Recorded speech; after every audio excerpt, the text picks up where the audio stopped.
Pai, nós te agradecemos por esse tempo de adoração. Obrigado porque nós reconhecemos a sua presença aqui. E eu oro que essa noite o Senhor possa tocar os corações aqui da maneira como você deseja. Eu oro que você encontre terra boa nos corações aqui, onde as sementes lançadas possam cair e dar fruto. Eu oro também, Senhor, por corações vulneráveis à voz do Teu Espírito.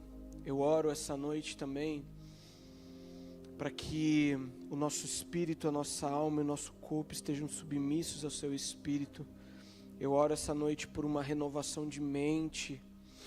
Eu oro que todo sofisma, toda mentira de Satanás ou pensamentos humanos, eles possam ser submissos à vontade do Teu Espírito Santo e ao ensino e à doutrina sua, Deus.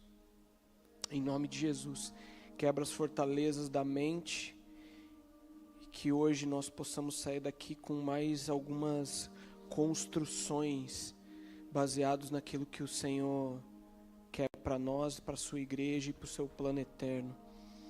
Em nome de Jesus eu oro. Amém. Amigos, eu queria que você abrisse já sua Bíblia em João capítulo 15. Vamos lá? Esse é um texto muito conhecido. Eu inclusive já preguei sobre essa passagem aqui, mas hoje eu queria começar com ela, mas a gente vai para um outro lugar, tá? Então, vai lá para João, capítulo 15, verso 7. João, capítulo 15, verso 7.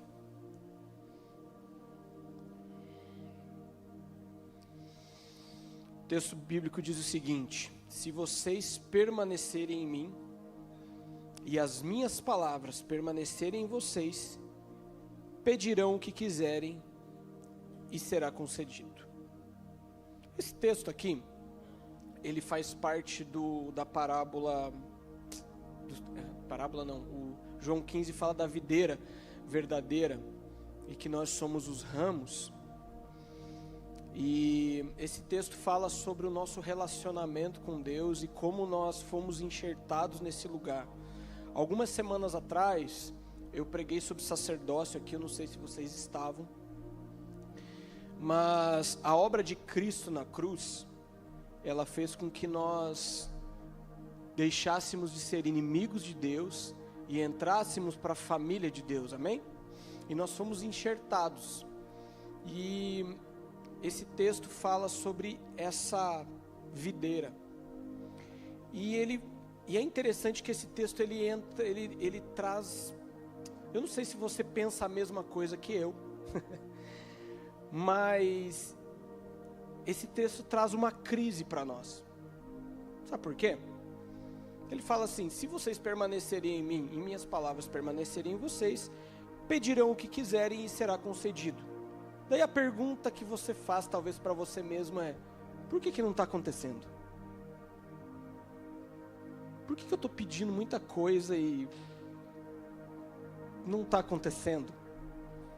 E eu queria construir hoje com vocês algumas coisas, alguns fundamentos a respeito de oração e espera. Quando a gente olha para esse texto de João, nós podemos às vezes nos perguntar como será que funciona isso, porque não está funcionando aqui, algumas vezes. Eu sei que todo mundo aqui em algum momento orou e teve uma resposta de oração, sim ou não? Sim ou não, gente?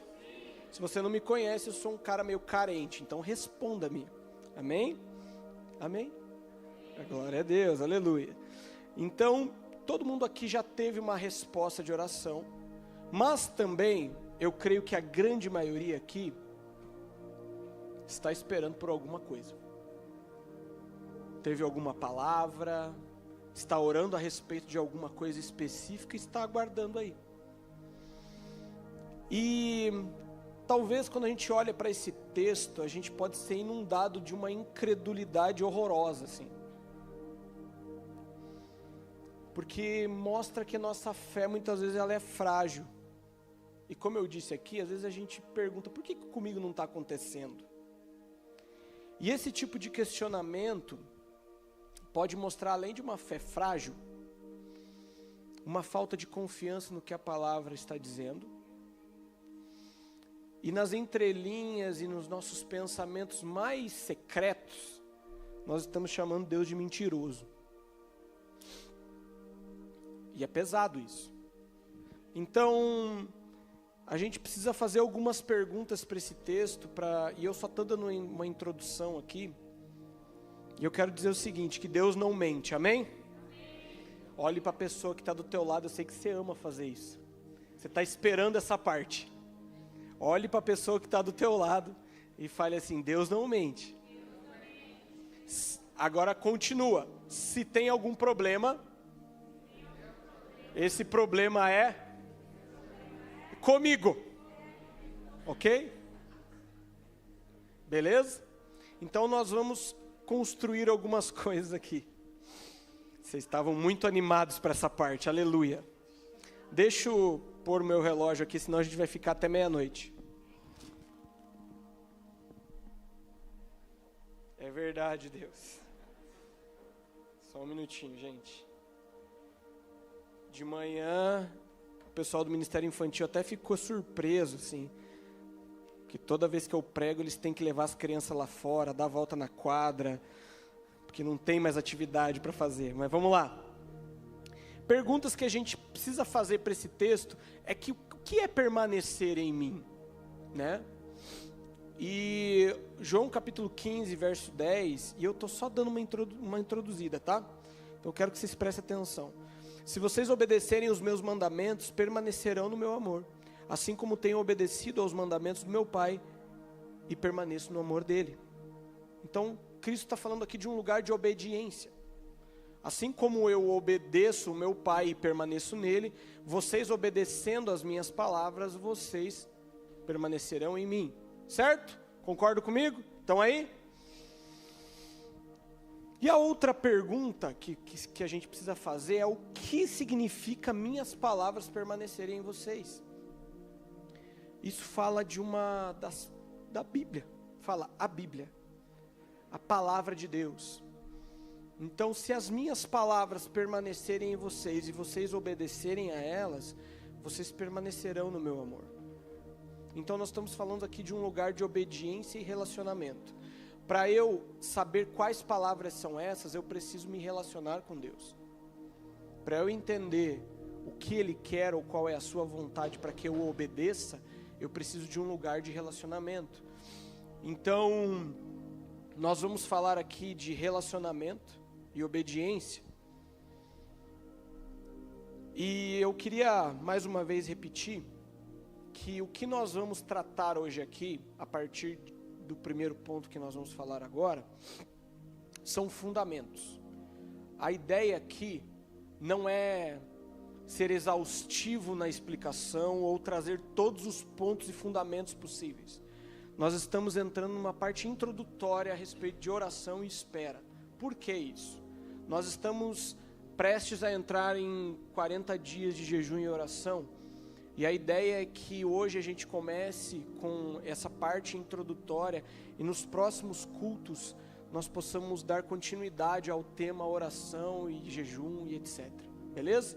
Então hoje nós vamos entrar num fundamento. Então eu queria que você abrisse sua Bíblia lá em Mateus capítulo 6, e agora eu começo de verdade. Então, só trazendo recapitulando, nós precisamos permanecer nele, precisamos viver um relacionamento de obediência, para que nós possamos permanecer nele, e aquilo que nós pedirmos, ser concedido, certo? Mas vamos lá, vamos para o primeiro fundamento que nós vamos falar hoje, é Mateus capítulo 6, verso 9, que diz assim, ó: vocês devem orar assim. Pausa. Aqui os discípulos pedem para Jesus ensiná-los como eles devem orar. E Jesus responde: vocês devem orar assim: Pai nosso, que estás nos céus, santificado seja o teu nome. E o primeiro ponto de hoje é entendermos o nosso lugar de filiação e paternidade de Deus sobre nossa vida. Vamos lá? Quando Cristo ensina seus discípulos a orar, chamando o Deus Todo-Poderoso de Pai, Ele está indicando um nível de relacionamento íntimo, próximo e familiar com Deus Todo-Poderoso. Sabe esse Deus que nós cantamos? Um Deus transcendente, que nós cantamos a respeito de um alto e sublime trono. Jesus está falando assim, esse Deus também é um Deus de perto. Esse Deus é um Deus Pai. Então o relacionamento que você tem que ter com Ele é um relacionamento de intimidade, como um pai e como pais e filhos. O texto mostra um lugar de um filho pedindo algo para o pai. E Deus ouve seus filhos, tá, meus amigos? E eu queria que você repetisse comigo o seguinte: o pai de Jesus. Vamos lá, vamos lá, vamos lá. O pai de Jesus é meu pai. Amém? É muito legal. E nós precisamos entrar nessa realidade e ter entendimento disso, de verdade. Mas quem são esses filhos, né, que é tolice acreditar na crença popular que todos são filhos de Deus, amém? Amém, gente? Nem todos são filhos de Deus. Existe uma forma para receber uma nova natureza, sermos enxertados e fazermos parte da família de Deus. E não é dizendo que você é filho. Ah, eu sou filho. Quantos aqui, em algum momento da caminhada, já, de repente na sua sala de aula, de repente no futebol, você se reúne no meio do campo, com crente, não crente, ímpio, assassino, todos. Pai nosso que estás no céu, santificado seja o vosso nome.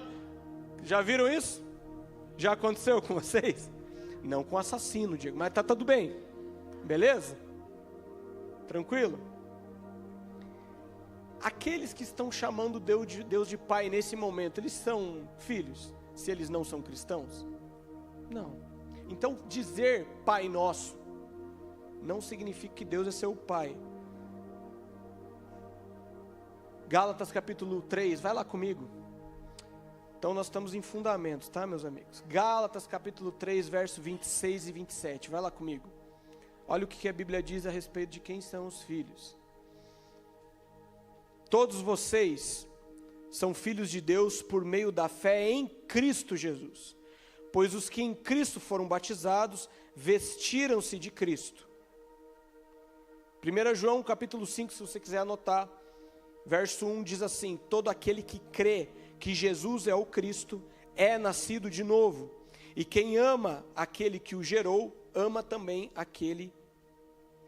também o que dele é nascido. Então existe uma forma. Mais uma vez, algumas semanas atrás, falamos sobre sacerdócio e falamos sobre a obra de Cristo na cruz, que nos deu o acesso à presença de Deus e nos tornou filhos. Hoje eu e você, se você crê em Jesus de verdade, você é filho. E o pai de Jesus é meu pai, é seu pai. Amém? Só que quando a gente entra nesse lugar de paternidade, gente, algumas pessoas começam a ter problemas. E por quê? Sabemos que muitos aqui, e eu não falo porque eu sei da vida das pessoas, mas por amostragem, tiveram problemas com seus pais, naturais. E essa lente suja, ela pode comprometer o seu relacionamento com Deus Pai. Eu não sei se você já ouviu sobre isso, mas se você já ouviu, estou repetindo. Talvez o seu pai não foi alguém que proveu na sua casa. Talvez você passou muita necessidade. E hoje, quando alguém vai falar que Deus Pai é um Deus provedor, você tem dificuldades de acreditar que Deus vai suprir a sua necessidade. Faz sentido? Então é um lugar que nós precisamos limpar a lente natural e pedimos para que o Senhor, Ele nos revele a paternidade dEle verdadeira. Sabe? Talvez você passou por um abuso. Talvez você passou por um pai que era muito grosseiro, estúpido. Talvez você teve um pai que não demonstrou amor para você. Nunca te abraçou. E quando a gente fala assim, sinta o abraço do Senhor agora, sinta o abraço do seu pai, você tem dificuldade até. Fala, cara, eu nem sei o que é isso. Eu não consigo entender que Deus pode demonstrar amor por mim, porque eu nunca recebi isso do meu pai. Então hoje, a primeira coisa que nós vamos falar é que nós precisamos enxergar a paternidade de Deus, precisamos que Deus limpe essa lente suja e corrompida de uma paternidade natural errada, para que nós possamos de verdade entrar nesse lugar de uma paternidade saudável com Deus, que realmente nós possamos acreditar que Deus é o meu pai. Hoje de manhã, quando eu pedi para as pessoas repetirem, o pai de Jesus é meu pai, algumas pessoas eu percebi que tiveram até dificuldades. E é natural, porque nem todo mundo aqui teve um pai presente. Talvez você teve muitas dificuldades, e hoje isso te impede de acessar esse lugar de paternidade. Eu quero lembrar que você repetiu que o pai de Jesus é seu pai, e eu quero ir um pouco além. Deus Pai ama você da mesma forma, quantidade e tamanho que Ele ama Jesus. Eu vou repetir isso. Deus Pai ama você da mesma forma, quantidade e tamanho que Ele ama Jesus. Amém? Então você pode acessar esse lugar de amor do Deus Pai. Eu queria, como é uma palavra de oração, eu já queria orar. Baixe sua cabeça, feche os seus olhos. Pai, eu oro essa noite para que o Senhor limpe as lentes aqui. Eu oro que o Senhor retire os óculos corrompidos de paternidade. Eu oro que o Senhor restaure uma paternidade verdadeira nos meus irmãos aqui. Eu oro que todo espírito de orfandade vá embora em nome de Jesus. Toda dificuldade, todo o medo do futuro, todo o medo de ser abandonado, eu oro que o Senhor leve embora agora. E eu oro que o Senhor inunde o coração dos meus amigos aqui, dos meus irmãos, com o amor que lança fora todo o medo. Em nome de Jesus, Pai. Mais uma vez, restaura a paternidade. Além disso, meus amigos, por que Deus Pai, por que Cristo fala do Deus Pai? Também por causa de uma linguagem de oração que não seja mais de um Deus distante. Não tem problema você chamar Deus de Senhor, amém? Porque paternidade não significa necessariamente você não chamar Deus de Senhor. Paternidade também fala de honra, de zelo, tá tudo bem. Mas você precisa entender que Deus está perto de você. Deus Pai está perto. Vou repetir, Deus Pai está perto. Entendendo essa realidade, com nossa fé firmada em Cristo e nascidos de novo, necessitamos crescer em um relacionamento familiar com Deus Pai. Um relacionamento de filho para com o Pai de verdade. E esse relacionamento ele é construído, demonstrado através de amor, através de obediência a Ele, a seus princípios, mandamentos e vontade. É assim que nós permanecemos nele. E é interessante falar, é importante falar, na verdade, que Cristo aqui, quando Ele fala que nós devemos chamar Deus de Pai, não é uma palavra mágica, tipo um abracadabra, assim. É só chamar Deus de Pai que a parada vai acontecer. Não é isso.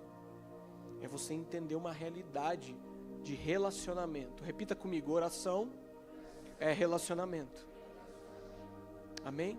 Então nós precisamos entender esse lugar de filiação. E para quem nós estamos orando? Nós estamos orando para Deus Pai. Amém? Vocês estão aí? Segundo ponto. Vai para 1 João capítulo 3 comigo. 1 João capítulo 3.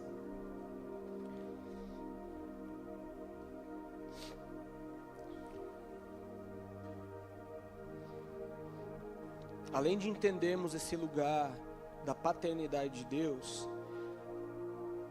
1 João capítulo 3, verso 19, vai dizer de uma condição, ou melhor, de uma consciência que nós precisamos ter.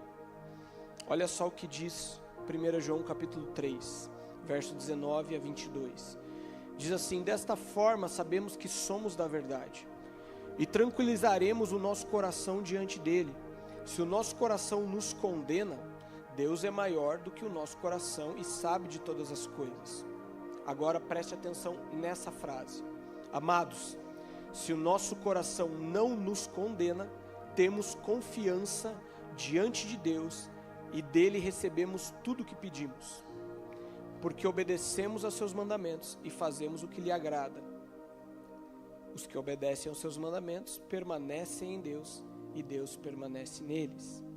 Então vamos lá, queria atentar esse texto em específico, essa frase em específico, que se não há nada que te condene na sua consciência, você tem confiança de entrar diante da presença dele. Por que ele está falando isso aqui? Meus amigos, quando você tem algo escondido, quando você está vivendo uma vida de pecado, uma vida dupla, o Satanás, o acusador, quando você abre a sua boca, ele vai te acusar daquilo que você está fazendo. E você vai começar a perder confiança, vai começar a perder fé. E automaticamente, consequentemente, você não vai receber aquilo que você pede, porque você já não tem mais fé para isso. Cristo morreu na cruz por nós e abriu um novo e vivo caminho diante do trono da graça, e a palavra vai falar que nós devemos entrar com ousadia e confiança diante do trono da graça. Quando nós nos submetemos a uma vida dupla, onde nós temos coisas escondidas que precisam vir à luz, Satanás tem o poder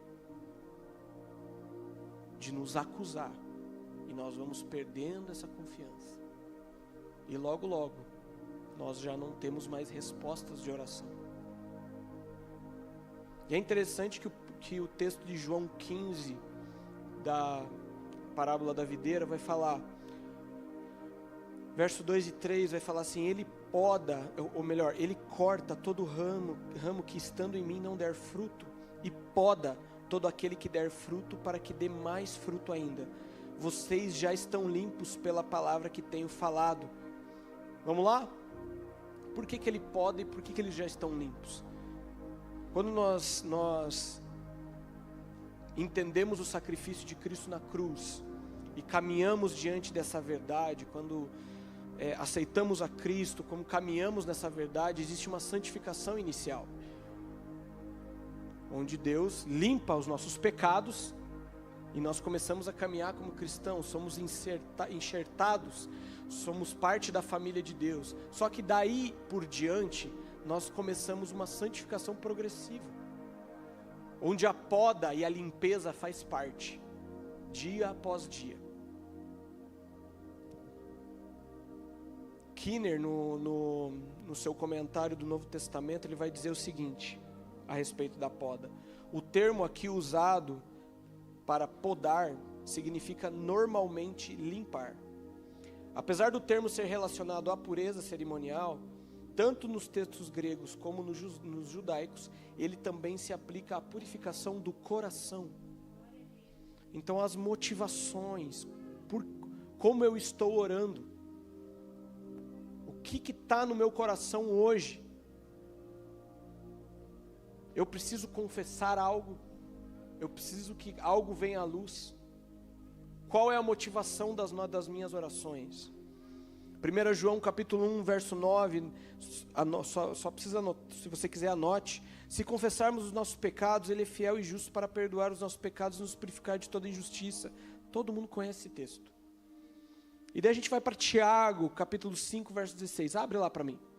Tiago, capítulo 5, verso 16. Ainda nisso, da pureza das coisas virem à luz e caminhar numa santificação progressiva. Então a poda, ela faz parte do processo de limpeza. Nós nos submetemos a Cristo e Ele vai começar a apontar coisas que precisamos mudar. Olha só, Tiago capítulo 5, verso 16 vai dizer assim: portanto, confessem os seus pecados uns aos outros e orem uns pelos outros para que sejam curados. A oração de um justo é poderosa e eficaz. Então o que ele está falando aqui? Meus amigos, vocês vivem em comunidade.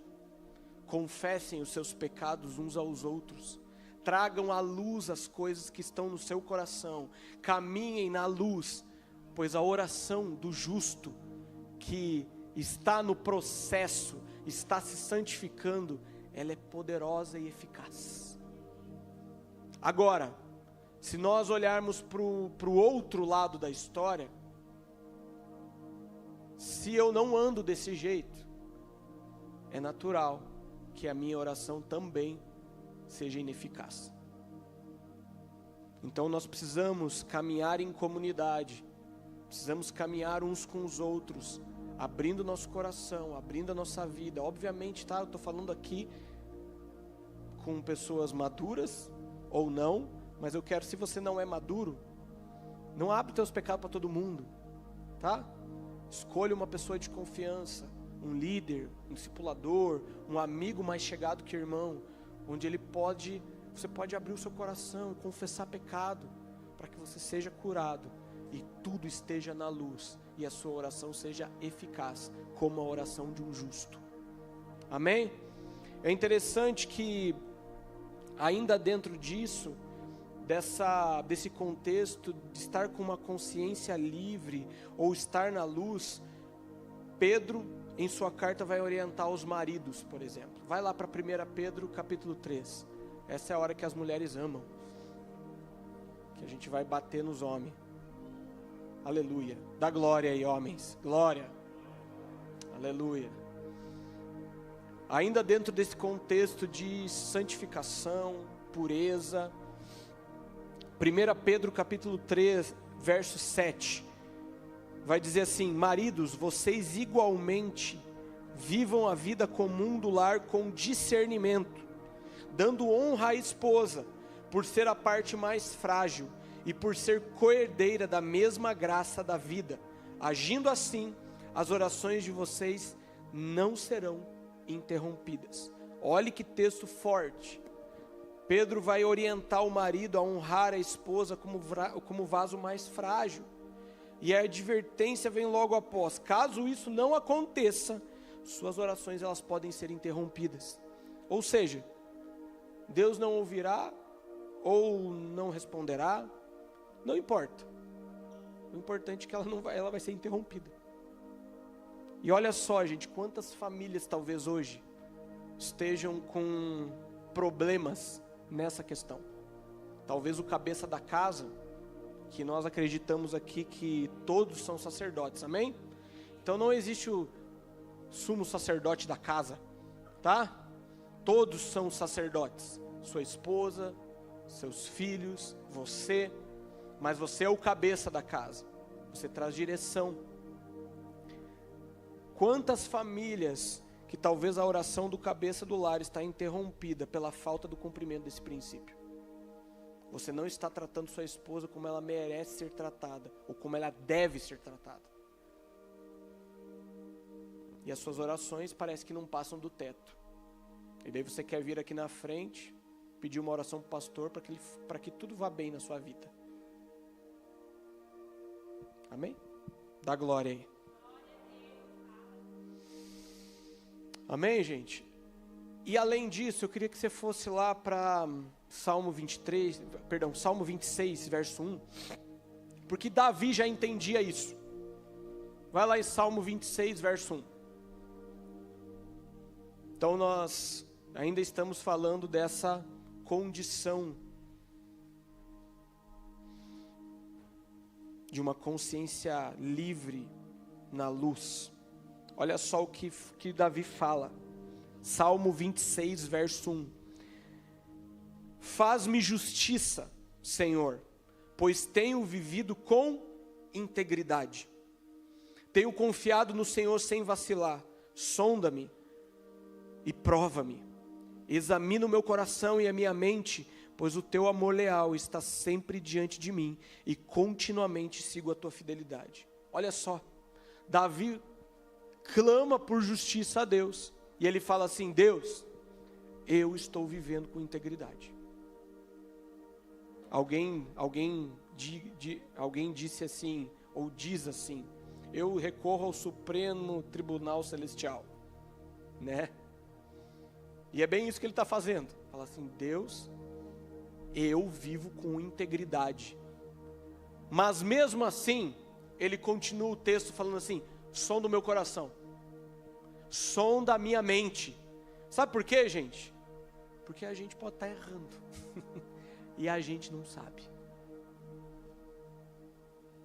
Então Davi vai falar assim: Deus, faz justiça, porque eu estou vivendo com integridade. Mas se tiver alguma coisa no meu coração que está impedindo que o Senhor faça a justiça que precisa ser feita, mostra para mim, que eu vou me arrepender. Então você vai ver os salmos recheados dessa palavra: sonda-me, Senhor. Sonda-me, Senhor, vê se há algum caminho mau, se tiver alguma coisa, revela. Porque muitas vezes nós não percebemos. Amém? Então falamos no primeiro ponto a respeito de uma paternidade saudável e reconhecida. Entendemos esse lugar de filiação e de chamarmos Deus de Pai, e não simplesmente chamarmos, mas entendemos que Ele é o nosso Pai. E a segundo ponto que nós falamos foi sobre a consciência livre, um processo de santificação progressivo, onde o Senhor vai revelando as coisas e nós vamos nos arrependendo, não vivendo uma vida de pecado, porque todos nós pecamos aqui, meus amigos, amém? Olhe para a pessoa que está do teu lado e fala assim: você é ruim, meu irmão. Você é ruim, meu irmão. Todos nós vamos pecar. Aquele que diz que não tem pecado mente, ou seja, já pecou. Mas é diferente de você viver uma vida escondida, uma vida de pecado. Eu queria orar novamente. Feche seus olhos ali. Pai, eu oro agora que o Senhor sonde os nossos corações essa noite. Eu oro, o Espírito Santo sonda o mais íntimo do nosso coração, que o Senhor venha visitar agora os quartos escuros do nosso coração e revelar aquilo que precisa vir à tona, revelar aquilo que precisa ser, precisa de arrependimento e mudança. Eu oro, Senhor, que essa revelação traga uma atitude de arrependimento e de uma mudança de direção verdadeira, para que nós possamos viver essa santificação progressiva, para que nós possamos ter o coração livre e vivemos na luz, em nome de Jesus, Pai. Amém? E nós entramos no terceiro ponto. O terceiro ponto é a oração que deve ser feita segundo a vontade de Deus. E eu queria que você abrisse sua Bíblia lá em 1 João, capítulo 5, verso 14. 1 João, capítulo 5, verso 14. Ah, Jesus.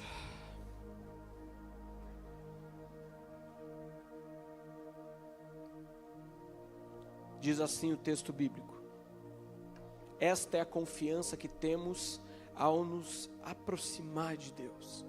Se pedimos alguma coisa de acordo com a vontade dEle, Ele nos ouve. Assim, se sabemos que Ele nos ouve em tudo que pedimos, sabemos que temos dEle o que pedimos. Mais um texto que nós entramos em crise aqui. Fala, mano, o que está acontecendo? O que está acontecendo que não está vindo a parada que eu estou pedindo? Eu queria que a gente mergulhasse na questão da vontade de Deus. Um relacionamento íntimo com Deus é necessário para que nós possamos orar segundo a sua vontade. Nós precisamos orar a vontade de Deus e aprender a orar a vontade de Deus. E eu quero dizer que Deus não ouve uma oração contrária à sua vontade. Amém? Deus não vai ouvir essa oração. Ou melhor, pode até ouvir, mas Ele não vai responder essa oração. Vamos lá, meus amigos. Quantos estão orando sem saber a vontade de Deus? Quanta gente tem gastado saliva, tempo, orando algo que não tem nada a ver com a vontade de Deus? Essas orações nunca serão respondidas, pois essas pessoas, elas não conhecem a vontade de Deus a respeito daquilo. Deus nos livre disso, de sermos pessoas que gastam o nosso tempo de oração orando coisas que não tem nada a ver com a vontade de Deus. Daí você pergunta, tá, Diego, como que eu sei a vontade de Deus então? Vamos lá, me ajuda. Nós temos dois principais modos de entender a vontade de Deus. Primeiro, diga assim, Bíblia. Nós temos a palavra de Deus em nossas mãos. A Bíblia, ela é a palavra de Deus. Ela não contém a palavra de Deus. Ela é a palavra de Deus. E ela não precisa ser atualizada. Amém? Dá glória aí. Tem uns caras aí que estão querendo atualizar a Bíblia. Tem gente atualizando já, né, a Bíblia. Beleza? Billy Graham vai dizer o seguinte: a Bíblia é mais atual que o jornal de amanhã. Para a galera que é geração alfa, beta, gama, não sabe nem o que é jornal, né? De manhã eu falei portal de notícia, daí me zoaram, falaram assim, nossa, a galera nem entra mais em portal de notícia também, Diego. Então a frase hoje atualizada seria assim, a Bíblia, ela é mais atualizada que o Instagram que vai postar amanhã. Ok? Então, ela não precisa ser atualizada. É nas Escrituras que eu e você vamos saber qual é a vontade de Deus para as coisas. Por isso, irmãos, é necessário mergulharmos nas Escrituras e não vivemos apenas como essa palavra de domingo aqui. Se você abre sua Bíblia somente no domingo, eu quero dizer que você está em maus lençóis, meus amigos. Você, hora ou outra, vai acabar orando algo que não é a vontade de Deus. Sabe por quê? Porque você não sabe a vontade de Deus. Porque você não abre a Bíblia. Abra a Bíblia. Abra a Bíblia. Mergulhe nas Escrituras. Por que você acha que tem tanta gente enganada por falsa doutrina aí? Porque os caras são bons de lábia? Também. Mas porque as pessoas não sabem a verdade. Alguém disse não, isso é verdade. Quando você quer saber qual é a nota falsa, você estuda a verdadeira. E daí todas as falsas eu vou saber qual é. Amém? Então nós precisamos mergulhar nas Escrituras. Quer ver um exemplo de pessoas que não sabem o que está escrito nas Escrituras e oram e nunca vão ser respondidas?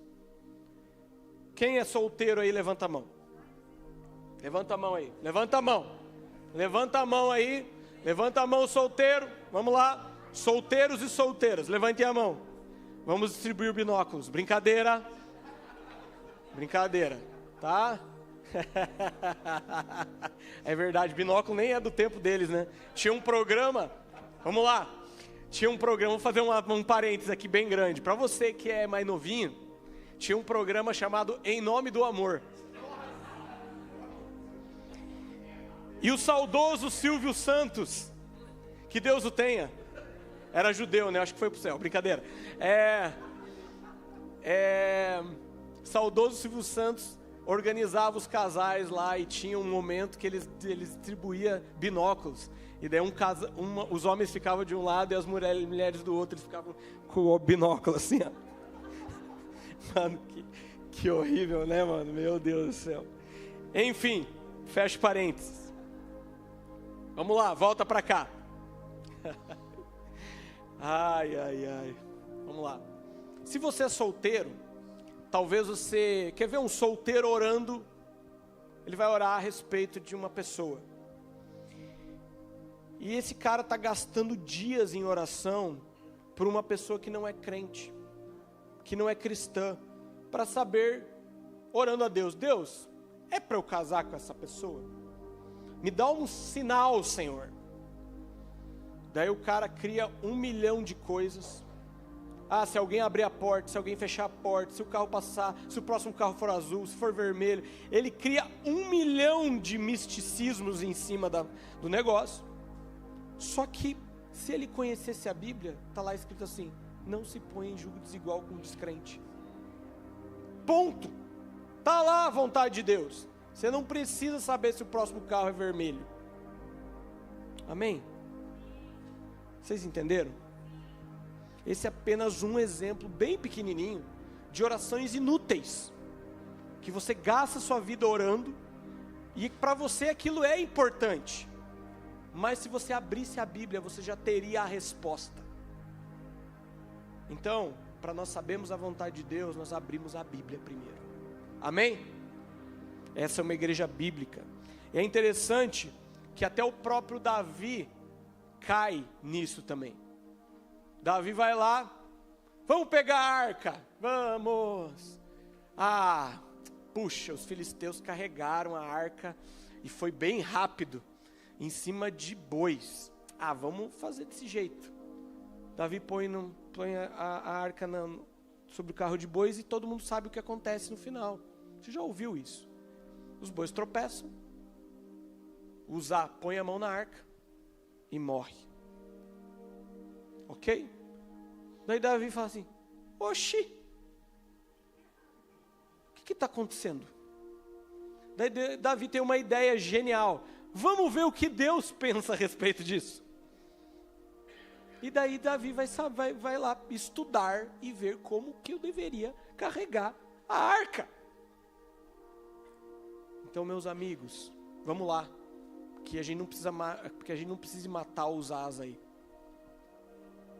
porque a gente está querendo agir sem saber a vontade de Deus, ou com vários misticismos aí. Amém? Muito do que nós precisamos de resposta já está na Bíblia. Tá, Diego, legal, mas existem assuntos que talvez a Bíblia não aborde em detalhes. Para esses, nós temos o nosso amigo, Espírito Santo, Consolador, que Deus deixou aqui e mora no nosso coração, e como bons carismáticos e pentecostais, dá glória, terra, aleluia, Ele fala com a gente, e é óbvio que tudo que Ele falar vai estar de acordo com o quê? Com a palavra de Deus. Então, por favor, tá, meus amigos? Eu sei que muitos de nós temos impressões, sentimentos, e o Senhor fala através disso, através de sonhos, etc. Mas submeta tudo à palavra de Deus. Tudo. Ok? É óbvio que eu estou falando aqui sobre o Espírito Santo falar conosco. Eu estou orando e Deus está falando comigo. De alguma forma eu vou lá e analiso aquilo na palavra. Mas, como bons carismáticos e pentecostais, o Senhor usa os nossos amigos também. Nós cremos na continuidade dos dons. Então a profecia, ela existe. Então muitas vezes você está lá orando no seu quarto, pedindo uma resposta para Deus a respeito de algo específico, e de repente o Senhor levanta alguém, um amigo, alguém na comunidade e dá uma palavra para você.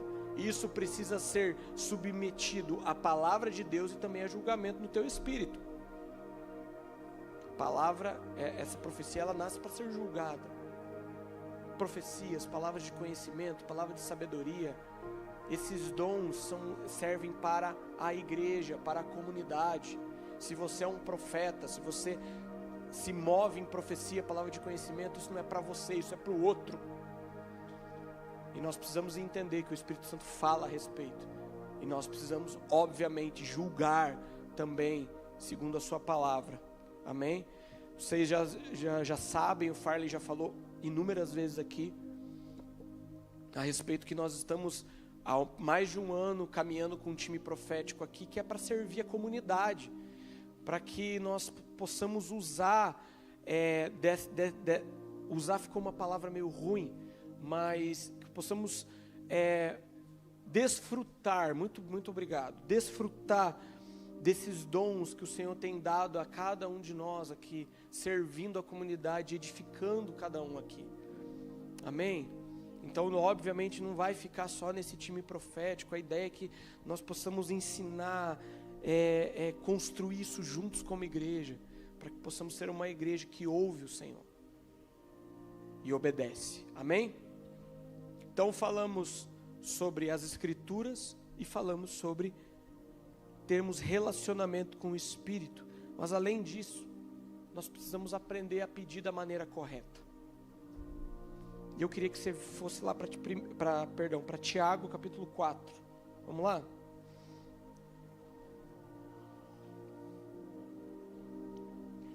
Porque às vezes nós entendemos até que é a vontade de Deus, mas precisamos pedir da maneira certa, no tempo certo, do modo certo. E Tiago capítulo 4, verso 3, vai dizer assim: pedem e não recebem, porque pedem mal para esbanjarem em seus prazeres. Os versos anteriores de Tiago 4 vai falar sobre o motivo da briga e das guerras que eles estavam tendo ali, sobre o conflito de prazeres entre os homens, todos cheios de inveja, cobiça, orgulho, desejando o que é do outro, e tudo que eles pedem é para se deleitar em seus próprios prazeres, alimentar o seu orgulho diante dos outros.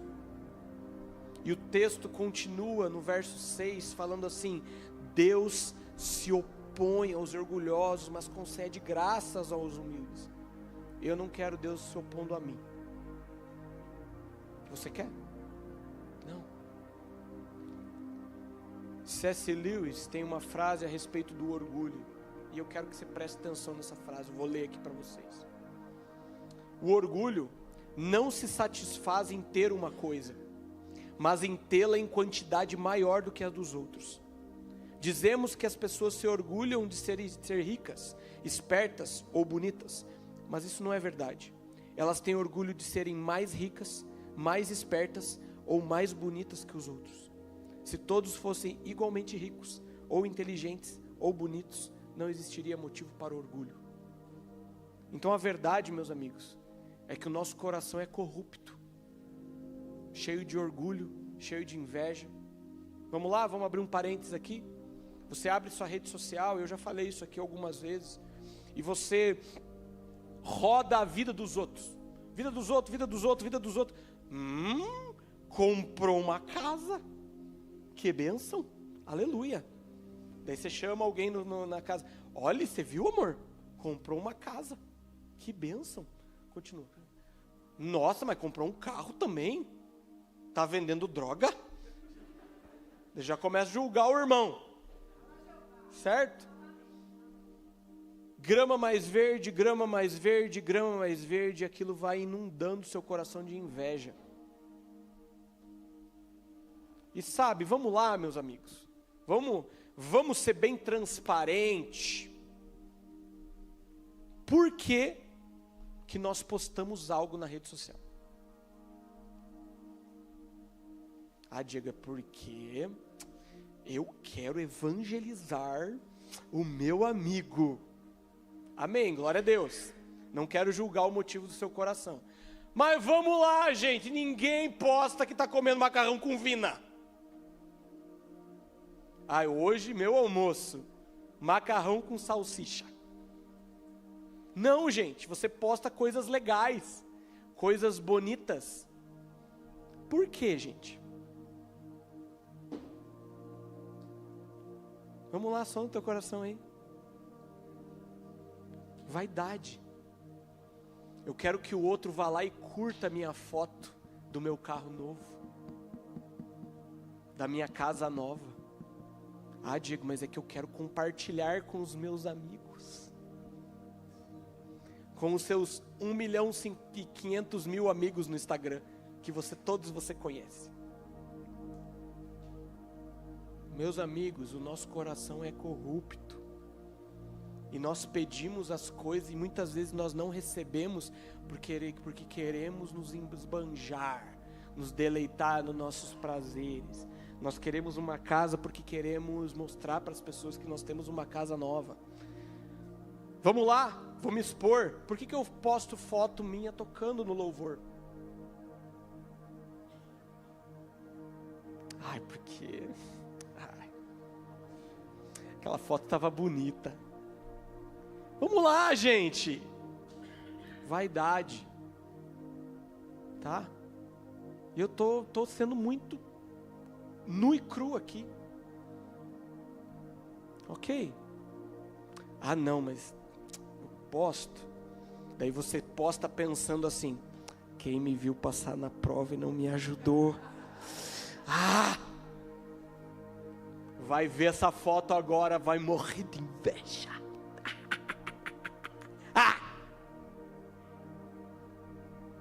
Meus amigos, nosso coração é ruim. Nosso coração é ruim. Eu não estou falando que você não pode postar, tá, gente? Agora todo mundo está deletando os Instagram. Amém, deleta mesmo, deleta. Deleta tudo. Mas assim, sonda o coração. Sonda o coração, porque muitas vezes nós estamos pedindo mal.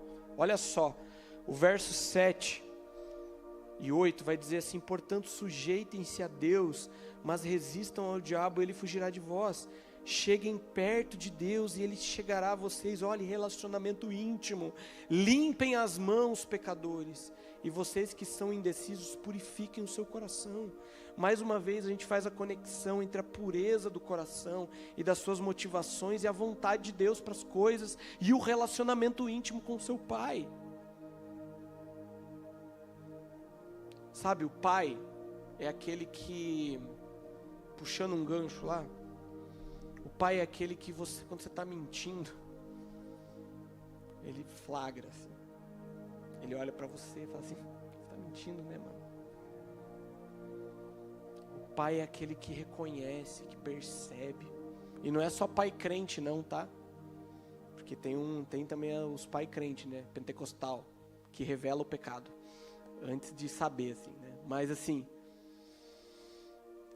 por que é um relacionamento de pai? Porque o pai ele conhece você, meu amigo. Então quando você tiver uma motivação errada, ele vai confrontar essa motivação. Amém? Vocês estão entendendo? Vocês estão construindo comigo juntos? Glória a Deus. E assim, por último, nessa parte de vontade de Deus, talvez vocês já se perguntaram, e por mais que o óbvio precise ser dito, o Senhor nos dá inteligência, diga inteligência, para decidir sobre coisas que não estão necessariamente fora de princípios, ou não estão necessariamente na Bíblia. Por exemplo, compra o carro azul ou preto? Está na Bíblia? Não. Vou para a esquerda ou para a direita? Para a direita, né, gente? Brincadeira. Brincadeira, gente. Calma. Não feche teu coração. Aleluia. Tá? Tem coisas, por exemplo, Deus, eu queria comprar um violão Martin, mas também tem um Taylor pelo mesmo valor. Cara, escolhe. Deus te deu inteligência e sabedoria para isso. Mas E eu não quero entrar num lugar de misticismo exagerado aqui. Mas, por que não perguntar? Por que não falar assim, Deus, Pai, eu sei que eu posso escolher, mas eu queria ter o privilégio de saber o que você acha melhor. E eu não quero entrar numa historinha romântica a respeito disso, mas eu quero entrar num lugar de intimidade. Pai, eu sei que eu posso ir para uma casa X ou Y, é o mesmo valor, mas eu gostaria de ouvir. A gente tem um exemplo, eu e minha esposa, nós nos mudamos muitas vezes de casa. Eu nem dei esse exemplo de manhã porque eu não lembrei, agora eu lembrei. A gente se mudou muitas vezes. A gente tem um princípio de vida e a gente não tem muita coisa. A maioria das coisas são da casa, que a gente vai mudando, e a gente não tem problema com isso. Não temos nenhum desejo de ter algo próprio, mas isso é nosso, tá? Então a gente se muda muito, enjoa, vai para outro lugar e tá tudo bem. Tá com pouco dinheiro, vai para um lugar mais barato, tá com um pouco mais de dinheiro, vai para outro lugar mais caro e tá tudo bem. Todas as vezes que a gente se mudou, a gente tem um testemunho a respeito de alguma coisa, mas no último, essa casa que nós estamos aqui em Santa Felicidade, eu lembro que nós chegamos numa encruzilhada assim, de decisão, onde nós tínhamos, presta atenção aqui, tá, gente? Vem aqui comigo. Nós tínhamos 2 casas pelo mesmo valor. Uma casa era o meu desejo, outra casa era o desejo da minha esposa. Então assim, já fica meio complicado, né? Vocês lembram da pregação passada do Farley? Quando a esposa fala assim, faz o que você quiser, faz o que ela quiser, tá? Vamos lá, cadeira. Mas a gente estava nessa e, cara, a gente falou assim, Deus, a gente queria ouvir do Senhor mais uma vez. Eu sei que a gente já tem alguns testemunhos a respeito disso, mas eu queria que você respondesse. E Deus respondeu, gente. E foi para casa que eu queria. Aleluia. Falei, viu? Ouve o homem de Deus, esposa. Brincadeiras à parte, cara, a gente teve uma resposta a respeito. A gente podia escolher, porque as 2 estavam fechadas.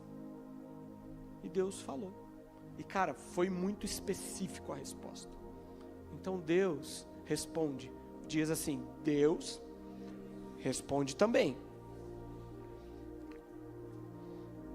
Então, por que não submeter as coisas simples também ao Senhor? Deus, eu tenho mais um testemunho a respeito disso. A respeito de que Deus se preocupa com as coisas pequenininhas. Algum tempo atrás, logo que a Lê nasceu, isso faz 10 anos, eu e minha esposa vivemos o tempo financeiro pior da nossa vida, assim. Horrível. A gente tinha uma empresa, perdemos todos os clientes e basicamente eu não estou exagerando, a gente tinha que juntar as moedas de 10 centavos para comprar pão, para durar tipo 2, 3 dias, e tinha que orar para que Deus suprisse.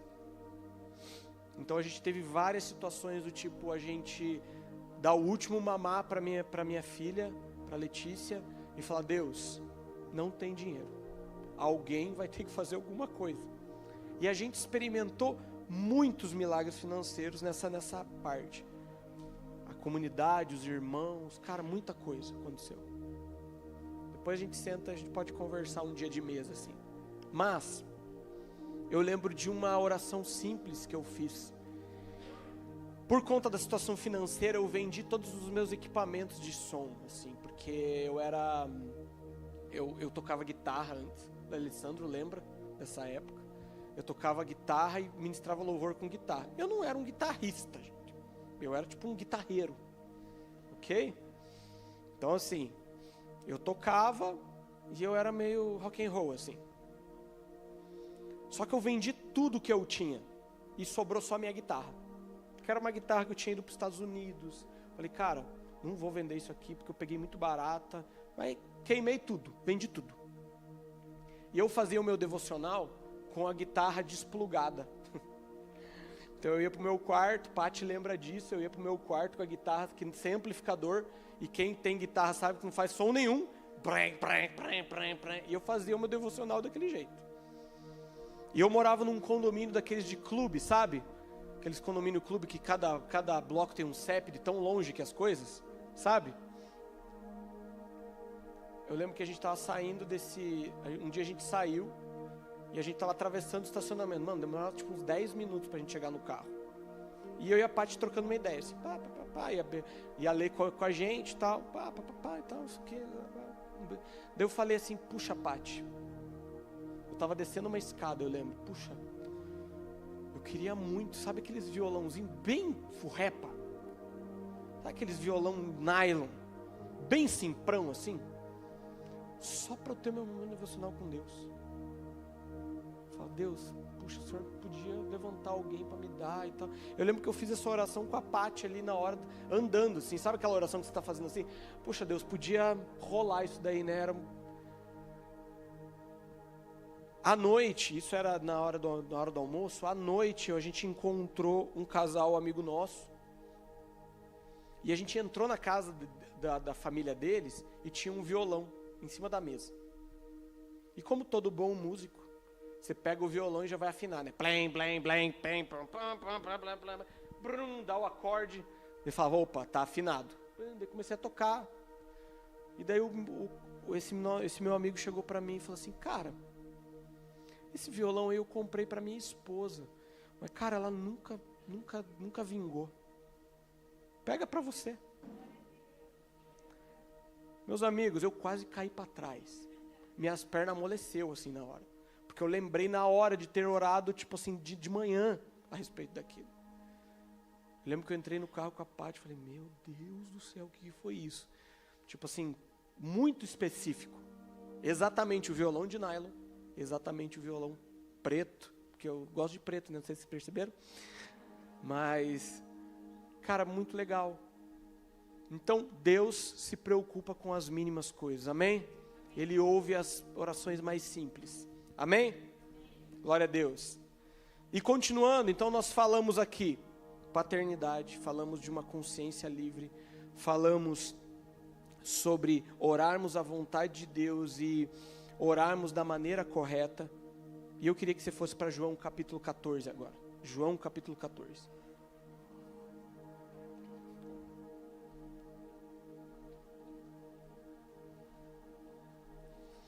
João capítulo 14, verso 12.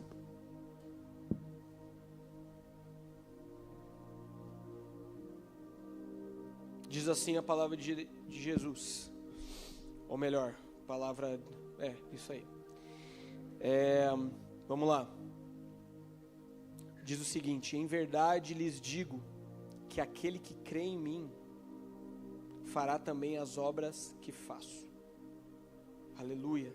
Fará coisas ainda maiores do que estas, porque eu vou para o Pai, e farei com que o que vocês pedirem em meu nome, para que o Pai seja glorificado no Filho. O que vocês pedirem em meu nome, eu farei. A palavra de Jesus aqui é um outro texto que nos deixa em crise também.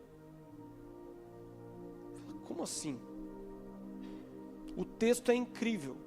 Aquele que crê em mim, quem é? Seus filhos. Esse texto, o 12 já traz uma realidade que nos assusta.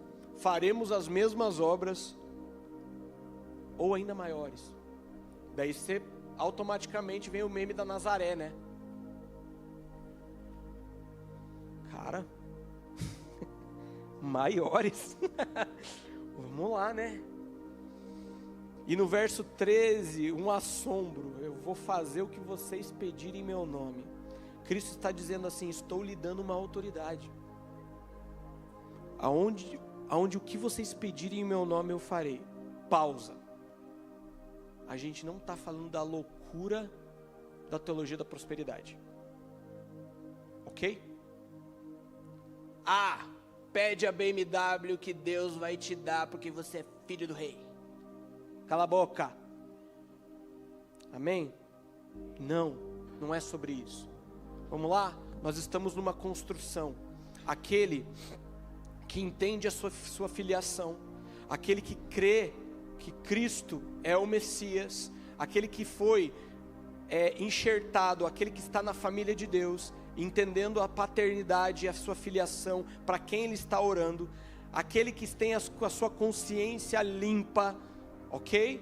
Aquele que não está num lugar de escuridão, mas sim de luz, aquele que está orando a vontade de Deus, sabendo essa vontade pelas Escrituras ou através do Espírito Santo, e orando de uma maneira correta, cara,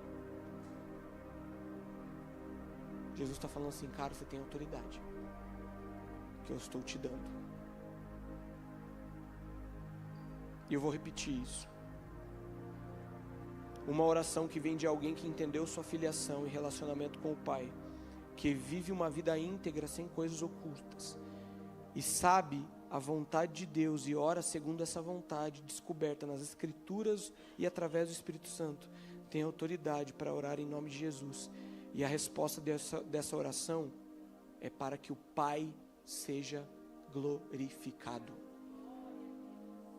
Então a resposta da sua oração, por mais que ela seja muito boa para você, ela precisa glorificar quem? O Pai. Então tudo que fazemos é para a glória de Deus. Então, por isso que ele fala assim, cara, você está pedindo errado, porque você está pedindo para você mesmo, e isso vai te tirar o poder de glorificar o meu Pai com isso, vai trazer glória para você, meu amigo. Então precisamos pedir da maneira correta, e essa autoridade nos foi dada, mais uma vez, é para quem? Para a glória de Deus. Nós nos movemos, oramos para a glória de Deus.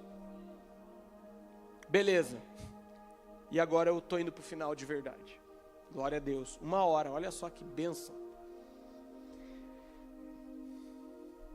Talvez você olhe para toda essa situação, para todo esse caminho que nós falamos, e você fale assim, Diego, eu reconheço, eu não tenho nenhum problema com a paternidade de Deus, eu sei que Deus é meu Pai, eu não tenho nada oculto, pelo menos não sei disso, estou orando à vontade de Deus, estou orando da maneira correta, mas não está acontecendo.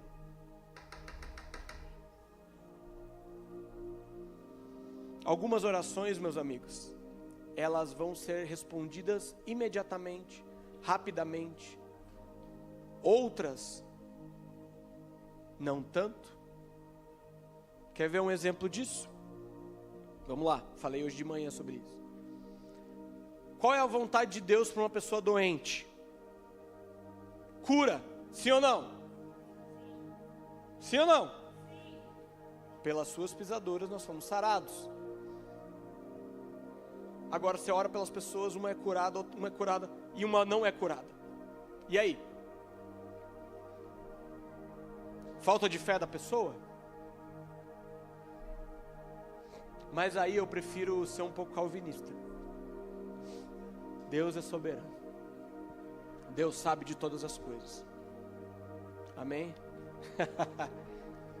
A gente não sabe responder a respeito disso. Mas existe um porquê da espera.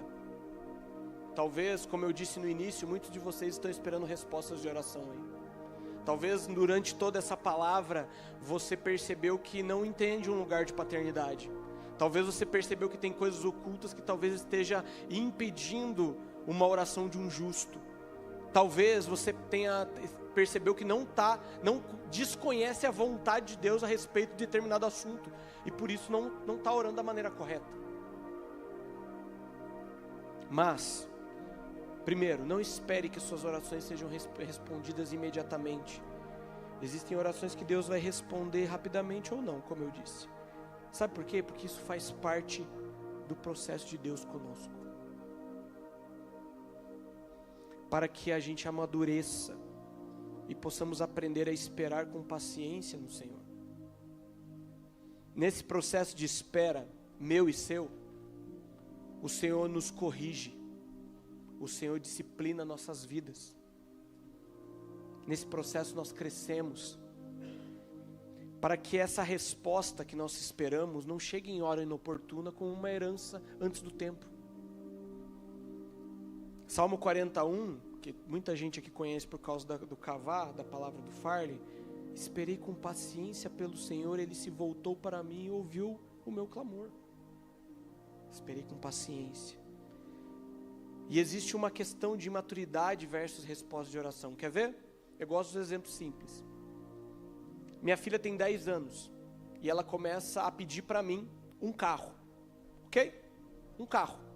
Pai, eu quero um carro. A minha vontade é dar um carro para minha filha, sim. Mas é o momento? Não. Então talvez ela passe 8 anos ou 9 anos da sua vida orando para que o pai dela dê um carro para ela. Só que nesses 8 anos de oração, ela vai crescer, ela vai ter responsabilidades, ela vai fazer uma aula de autoescola, ela vai conseguir a sua CNH, e então,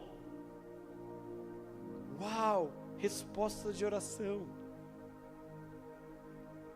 Então existe um processo para que as coisas aconteçam, gente. Amém? Faz sentido?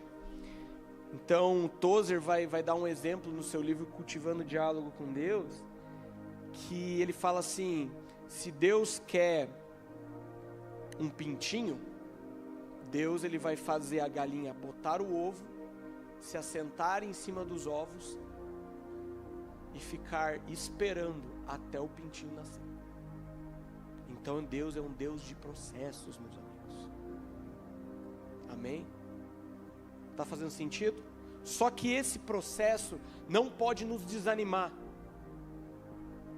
Vai lá comigo para Lucas 18. Parábola do juízo iníquo. Quem é do movimento de oração conhece de cor quase esse texto. Lucas 18, verso 1. Vamos lá? Jesus lhes contou uma parábola para mostrar que deviam orar sempre e nunca desanimar. Em certa cidade havia um juiz que não temia a Deus, nem respeitava ninguém. Gente boa ele, né? Havia também naquela mesma cidade uma viúva que sempre o procurava, dizendo: julgue a minha causa contra o meu adversário. Por algum tempo ele não quis atender, mas depois pensou assim: é bem verdade que eu não temo a Deus e nem respeito ninguém. Mais uma vez, bem gente boa ele. Porém, como esta viúva fica me incomodando, vou julgar a sua causa, para não acontecer que por fim venha a molestar-me. Então o Senhor disse: ouçam bem o que diz o juiz iníquo. Será que Deus não fará justiça aos seus escolhidos? Que a Ele clamam dia e noite, embora pareça demorado em defendê-los? Digo a vocês que depressa lhes fará justiça. Contudo, quando o Filho do Homem vier, será que ainda encontrará fé na terra? Então ele está dizendo assim: esse juiz que não teme ninguém, que não respeita ninguém, ele fez justiça àquela viúva. Será que eu, Deus, seu Pai, que o ama, que está sempre presente e perto, não fará justiça? Só que o texto termina falando assim: quando o Filho do Homem vier, será que ainda encontrará fé na terra? O que ele está querendo dizer aqui? E se você não responde? E se você não encontrar a resposta? Se até a sua morte, ou se até Cristo vier, você não tiver resposta, Ele vai encontrar a fé em você ainda? Vai encontrar alguém perseverante no lugar de oração? Ou você vai desistir? Ou você vai perder a sua fé? E é uma coisa que nós precisamos pensar. Será que você vai ficar ofendido com Deus? Porque a resposta não veio no tempo que você queria, como uma criança mimada e birrenta? A compreensão de que Deus não é um gênio da lâmpada e nem um supermercado da bênção é primordial. Tozer vai dar um outro exemplo a respeito disso. Ele vai falar assim, que o nosso relacionamento com Deus Pai muitas vezes é como uma máquina caça-níquel. Nós nos apresentamos diante dele, nós depositamos um níquel e nós queremos resgatar alguma coisa. Esse não é o relacionamento que nós podemos ter com ele. Deus não é assim. O relacionamento ele precisa ser construído. Todo o processo tem objetivos. Nós estamos sendo forjados dia após dia no lugar de oração. Porque a oração que eu faço, mesmo sendo uma necessidade minha, ela serve para a minha transformação. Alguém vai dizer que o lugar de oração é onde Deus consegue as coisas de nós. E não a gente consegue as coisas dele. Porque nós entramos no lugar de oração e somos transformados nesse lugar. Porque estamos em relacionamento com ele. Amém? Vocês estão entendendo? Estamos terminando.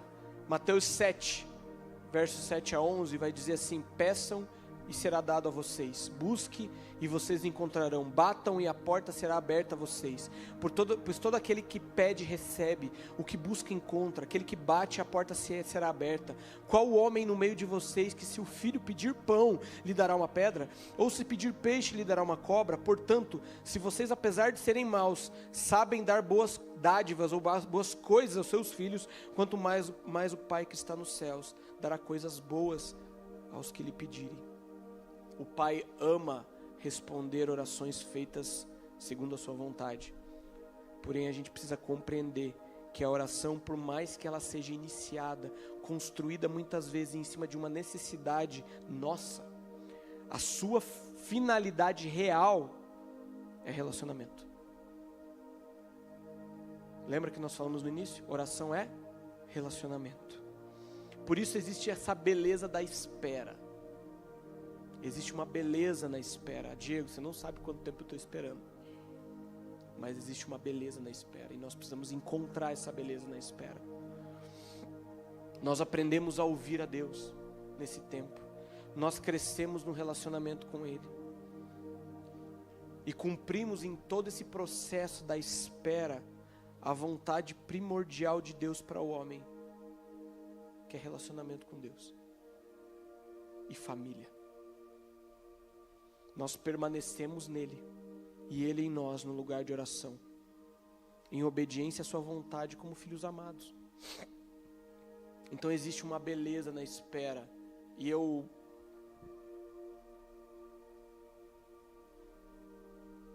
estou orando pelo meu pai para que ele se converta faz pelo menos 30 anos.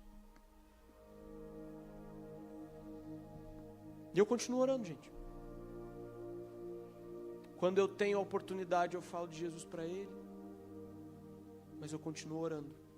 Eu preciso ser perseverante naquilo que eu me proponho a orar, independente da resposta.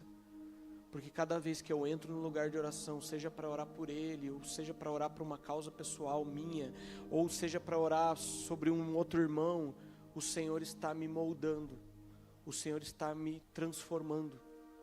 Essa é a beleza da espera.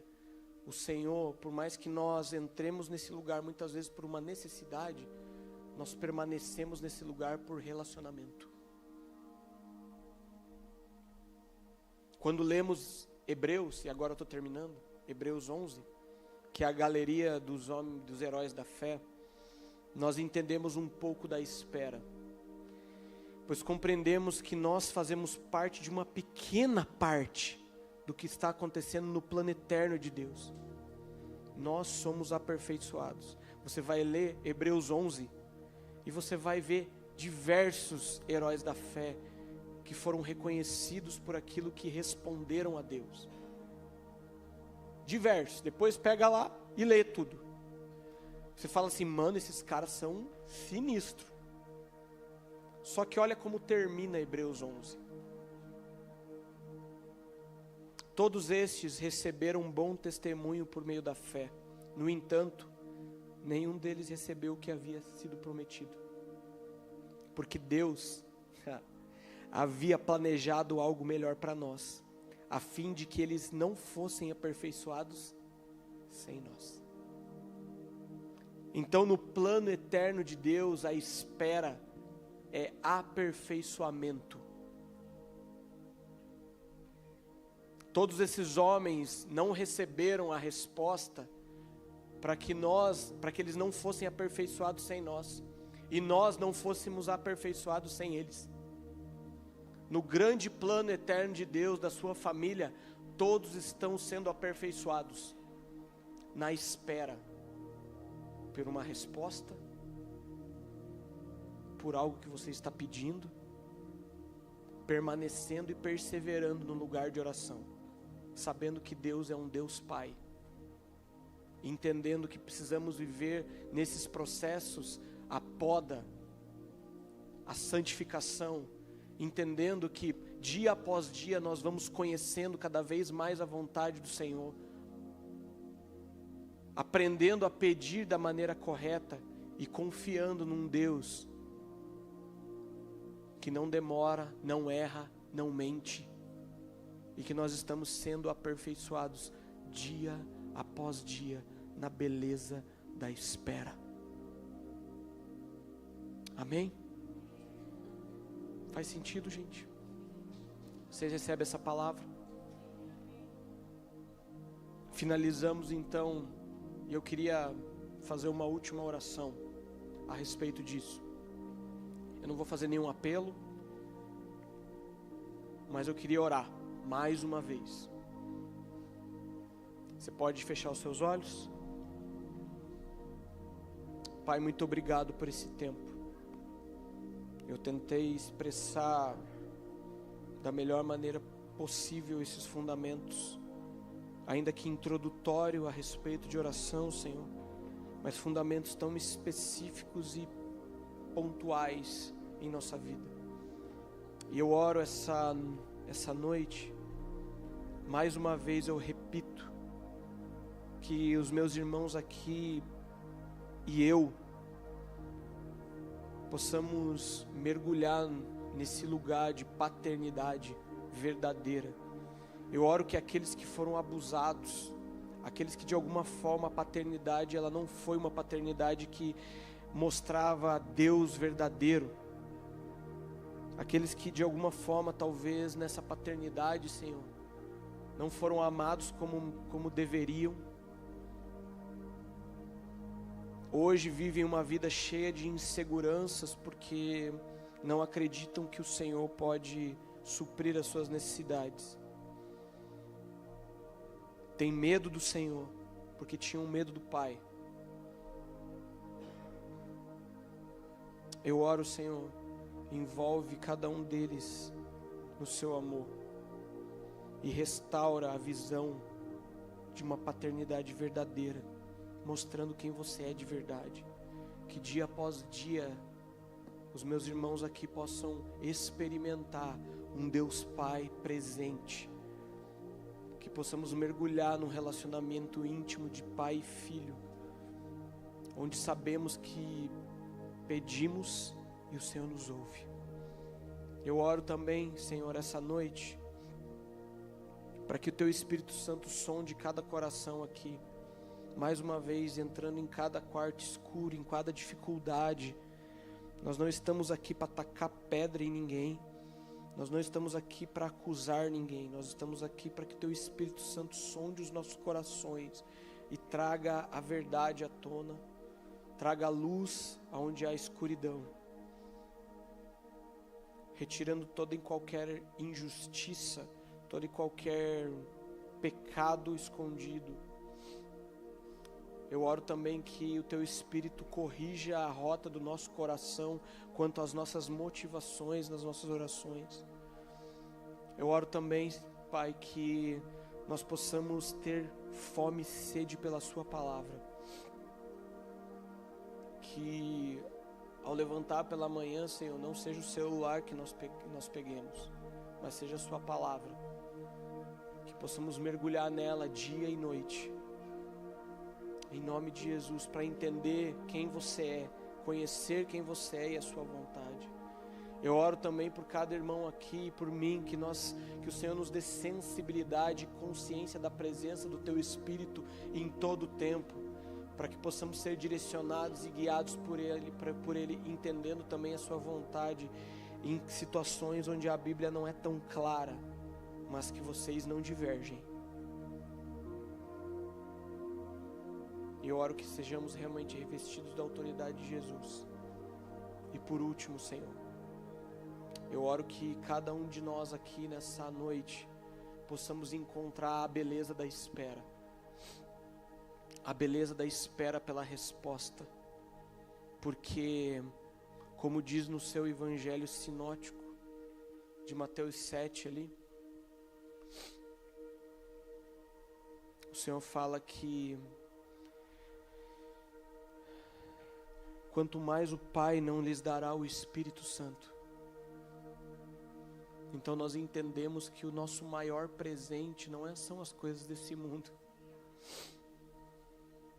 O nosso Pai nos deu o Espírito e o maior presente é a presença. O maior presente é você, Senhor.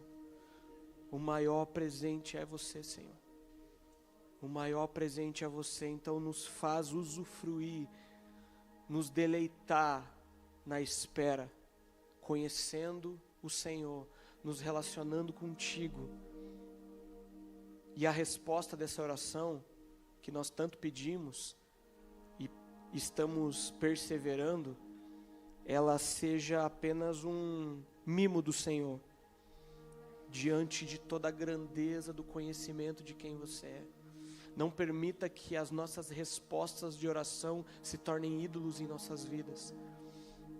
Por favor, Senhor, que nós não idolatremos testemunhos, em nome de Jesus, Senhor, mas que nós possamos mergulhar no conhecimento de quem você é, esperando dia após dia, perseverando no lugar de oração, para que o Senhor seja honrado, e no final, a resposta dessa oração, além de ser um mimo, ela também aponte para a glória de Deus. Em nome de Jesus, Pai, nós oramos essa noite. Amém. Amém, meus amigos. Vocês recebem essa palavra? Eu queria ir para a ceia. Abra sua Bíblia aí em 1 Coríntios, capítulo 11, verso 23.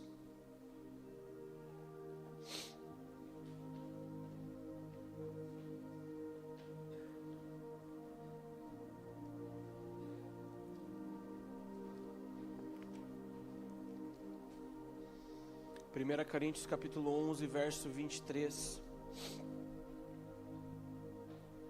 Eu vou pedir para você não dispersar. Eu sei que vocês já querem ir lá buscar o pão, mas só não dispersem. Eu vou pedir para vocês ficarem de pé. Vamos fazer diferente hoje.